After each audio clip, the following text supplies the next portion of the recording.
Hi everyone, welcome to Rainbow Baby Week.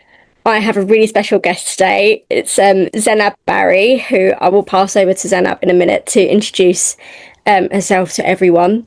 But we've been doing a lot of work in Willow's Rainbow Box around migrant families and their journey through baby loss and pregnancy after loss. We have a Migrant Families Baby Loss mini-series coming out this week. And I really wanted to have this chat with Zenab, who is a little bit more of an expert in the area and knows more about the different challenges and issues facing migrant families, to kind of explore pregnancy after loss a little bit more. So I'm just going to pass over to Zenab to introduce yourself. Thank you so much, Amrit. It's really, really good to be here and have this, discussion with you. And hello, everyone. My name is Zenab Barry, and I guess I'll just say that I am a maternal and mental health advocate, and that summarizes everything. Thank you. Yes, you do some amazing work, lots of different areas I know you're working in. But we recently connected again at the Migrant Maternal Health Conference. It was lovely to see you, and yeah, I'm really, really happy that you've come to join me today to have this discussion. I think it's so important, this topic. It's so underrepresented in loss, and like the stories we're going to share in this week and this topic in general, I just think needs covering more.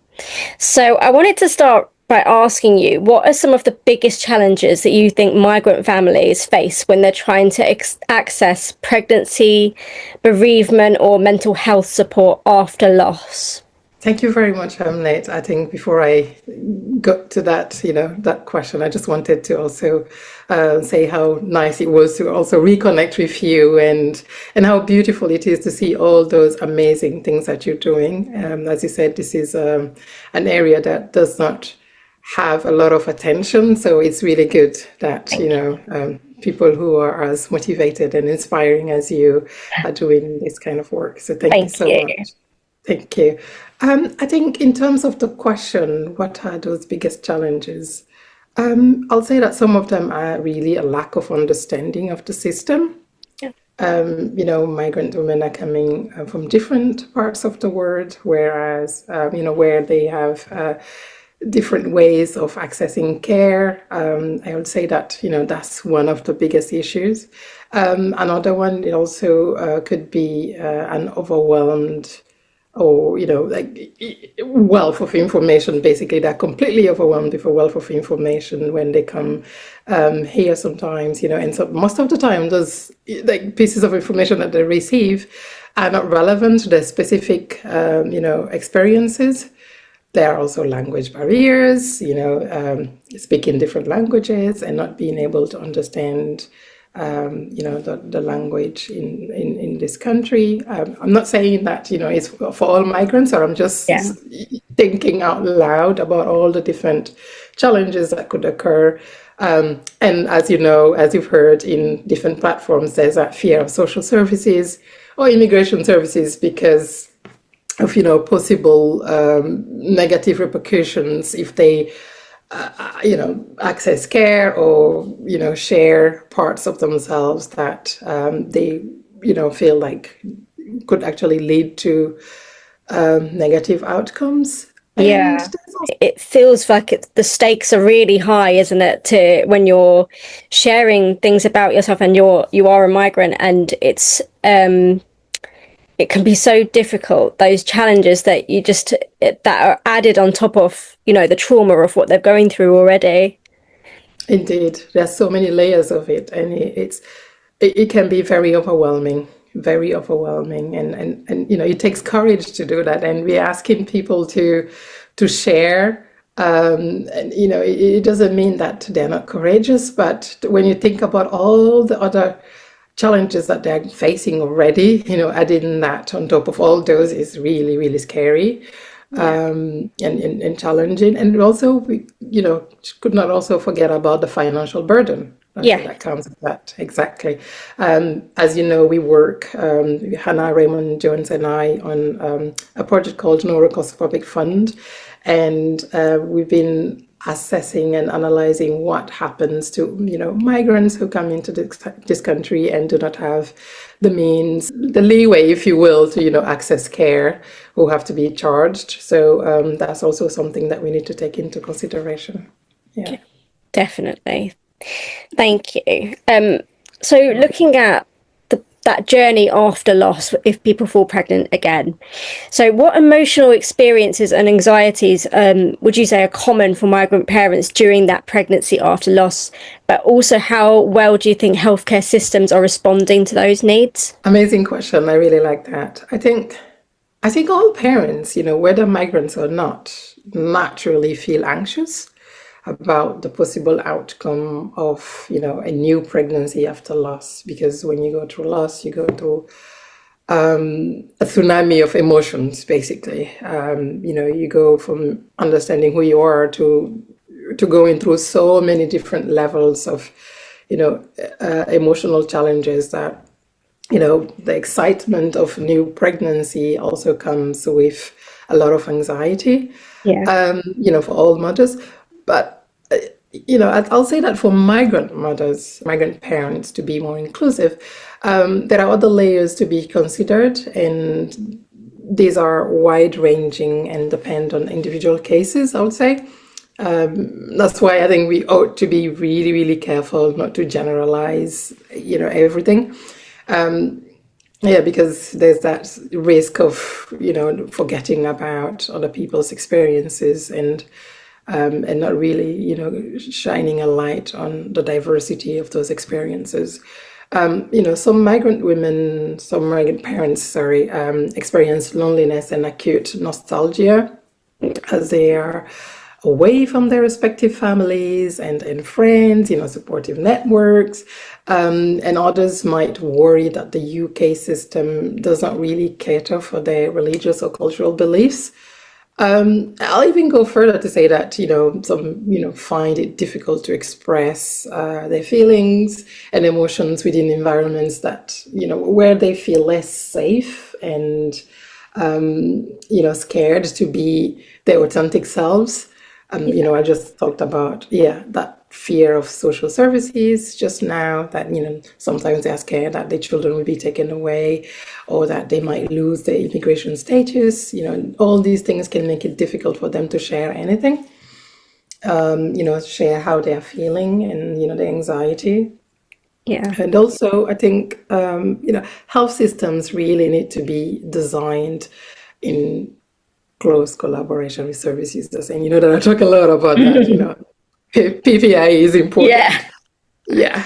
And, with the latter's needs in mind, really, like we really need to do that. I mean, we cannot make services, develop services or make policies without the people who are going to be directly affected by those. Yeah. So some possible solutions could really include, trauma-informed care, the removal of financial barriers, as I discussed earlier, because those ones really hinder access to care. Also, the availability of relevant and humanized translation services, because that's what we need. It's all about humanizing processes, and making sure that those translation services are on demand and that they are actually rolled out nationally. And also, I think it's also important to roll out cultural safety training within all healthcare settings, because sometimes it's all about just having those, human to human conversations, understanding each other. And some service users, are not comfortable sharing their thoughts, or sometimes they have misunderstandings, and also the same, goes on the other way as well in terms of, healthcare professionals. So understanding each other, trying to go beyond biases and, beliefs that are not really in line with reality or are not practical in healthcare settings. We need to really provide those type of training. And as I said, conversations. So really active listening, because we talk a lot about listening, but what does Yeah. listening really mean, right? I mean, it's all about not just hearing noise or words, but actually sitting down, understanding, trying to understand what the other person is saying, paraphrasing, going back, checking, okay, have I understood? How can I help you? But most importantly, around all of that, humanizing the process is about, ensuring that rapport is being built through continuity of care. I cannot Yeah. emphasize that enough. When you're pregnant again after loss as well, that's even, in some cases, people find that even more important, having that relationship, not Yeah, having to repeat their story, and kind of building that relationship with someone who would understand everything about them and their particular circumstances. exactly. Yeah, definitely, because that's what builds trust. Yeah. And yeah, and especially when you're away from your, supportive network, you want someone, a familiar face that understands what you're going through, that you can feel like you can really confide in and share some of those really personal feelings and emotions. Yeah. At Canvas Bridge, the founder and CEO of Canvas Bridge, and it's our, newly created social impact, organization. And, really focus on advancing maternal and mental health well-being, health equity and community-led research. As I said, through co-production, and, knowledge exchange, and also diaspora engagement, so that we understand, how people from this country can also, I mean, migrants from this country can also inform, policies in other countries and vice versa. And we believe that healthcare settings and healthcare systems cannot be improved without the close collaboration with expert by experience. And I'll repeat that throughout our conversation, Yeah. Amit, and you know that. Yeah. Yeah, so I mean, I think my advice really will be, to all healthcare professionals and policymakers to ensure that bespoke and humanized services are provided. Because, everyone needs to be treated as individuals, not statistics. Yeah. We all have unique needs. Trust me, I have twins and they could not have been more different. They are completely different human beings. And when I look at them, I learn so much because, if healthcare systems are designed in a way that we believe that everything is, one size fits all, then there's a problem there. Yeah. I think Yeah. that's so important because, and that's something, because outside of Willow's Rainbow Box, I do training around culturally aligned baby loss, and you can kind of do training around these things, but the important thing is you can't generalize. So you can't suddenly take that information and think, right, that's exactly what I'm going to do with this community, because, as you said, you've just got to focus on everyone's individual story. There are certain things that will probably help, like continuity of care will help across the board, but building that trust and active listening is such a big part of that. Yeah, I Yeah. mean, of course, yeah. Because, sometimes we overcomplicate systems, right? Yeah, like our humanness should really serve as a reminder that, humanizing processes is the key to making Yeah. humans more comfortable with our respective vulnerabilities, right? Because that's who we are as humans. I think sometimes healthcare professionals they may benefit from this training because it can sometimes feel uncomfortable, or they're not sure how to have these discussions with people. So from your perspective, what do healthcare professionals often misunderstand or overlook about migrant families experiencing pregnancy after loss? That's also another really good question. I mean, when I read it, the first impression that I had was, that you really thought about it. You really thought about it. You've really and you've really understood what's happening within the this realm basically. Yeah. I think that what they misunderstand is actually the misunderstanding. Because sometimes the assumption is that, you know, I know what to do, I know how to help them. Whereas that's what we need to discard. We don't know everything. Like, I'm just, putting myself, in the shoes of a healthcare professional. Like, someone comes to you, the assumption should be, I don't know everything. Even if I went to, medical school, even if I read all these textbooks, I've had years and years of experience. This service user in front of me here has unique needs, and I need to build that rapport with the service user and understand, how to help them, Yeah. and also how to also be, I'll say, humble enough to also allow them to help me in my journey as a healthcare professional to build on more practical cultural safety, understanding, because people come from different countries, and different countries have different realities and different needs for different people, and even within those different countries there are different ethnic groups, different Yeah. social, like, aspects, and social determinants of health. So I think I'll say that, yeah, the misunderstanding is the key there, is Yeah. to go away from thinking that we understand what we don't understand. Interesting point to make, definitely. So, I guess wrapping it all up, if you could change one thing about the current support systems in the baby loss and pregnancy after loss for migrant families, what would it be? I mean, it's all about, as I said, just going back to who we are, as humans. That's the basic foundation of everything that we do in healthcare settings. It's a human being going to healthcare settings, talking to another human being. Human beings with their own issues, healthcare professional also with their own issues there. So I guess it's about building platforms like the ones that you have at the moment. Having more conversations, developing, guidances, co-developing them with PPIE members, but also ensuring that those guidances are versatile, that, they can be iterated according to the service user in front of us. Because, I like guidances, but I don't like them a lot sometimes, because what we do, we forget that, sometimes it's like a blueprint, and it's like, okay, this is it. We've co-produced it with service users. This is it. That's the answer. But Yeah.